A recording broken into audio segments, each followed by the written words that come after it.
G'day, it's Jamie, and welcome to Where's My Yowie. Today, I'm reading an old newspaper report about a Bunyip sighting at Tumut, New South Wales in 1907. So we'll get into it. This was published in the Maitland Daily Mercury on Friday, the 11th of January 1907, titled A Mysterious Object. Tumut has discovered an unknown something that, is likely for a while at least, to take the place in the public mind of the Tantanoola tiger or the hairy man of the Gingeroos, neither of which at present disturbs the peace of the continent. A leading resident of Tumut has written to the Council of the Zoological Society, acquainting them of the presence of the mysterious animal in a lagoon a short distance from his house. The Tumut correspondent, apprehensive of reported find being regarded as a creation of a severe attack of nightmares or a hallucination, refers zoological officials to a well-known Sydney medical man and a metropolitan lawyer for endorsement of his sanity. Local people call the creature a bunyip, so the Tumut man tells the gentleman of the zoo. The creature has a cry like a seal, and very much resembles this well-known amphibious specimen about the head. The tail is described as being like that of a kangaroo, running from a fair thickness at the root to a taper at the point. The bunyip swims rapidly, and as it glides along, it keeps its head above water.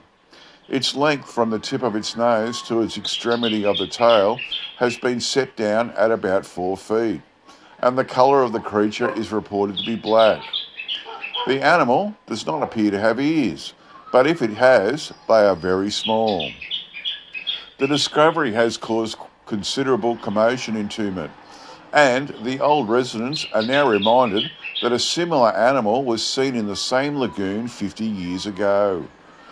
The lagoon is 100 yards long, but as a portion is overgrown with reeds, the bunyip is confined in a space about 170 yards by 100 yards. No one who has seen it, the letter goes on to say, can make it out. The description furnished baffles zoologists, and upon the available data, they hesitate to venture a name. The Zoological Society's Council, however, are so seized with the belief that something uncommon has been seen by the Tumut residents that they have conceived the idea of capturing it. Just at present, none of the officials at the gardens can afford to go up country and await the convenience of the amphibious creature, but the council will ask the museum authorities to send a man along. It is intended to capture the specimen dead or alive. If alive, so much the better, as it will be added to the collection at the zoo. If it has to be destroyed, its carcass will be placed in the museum. In either case, the Zoological Society will bear the cost of the expedition. The end. This is really interesting, this. They say it's got a cry like a seal, and its head resembles a seal, but it's got a tail, which they're saying is like a kangaroo, and they say it swims rapidly and it keeps its head above water. From the tip of its nose to the end of its tail, it's about 4 feet long. It's black, and it doesn't appear to have any ears, and if it does, they're very small. And they say a similar animal was seen in the same lagoon about 50 years ago. Now, I find this really interesting, and I'm going to say this, and I'm probably going to cop some flack from it, but I am now 100% convinced that we had an otter-type creature in Australia in the past. Of all the bunyip sightings that I've done, the otter-type character that I'm mentioning now, I've done about 5 stories, so this will be like the 6th one at least. And I am 100% convinced that we had some sort of otter living in Australia.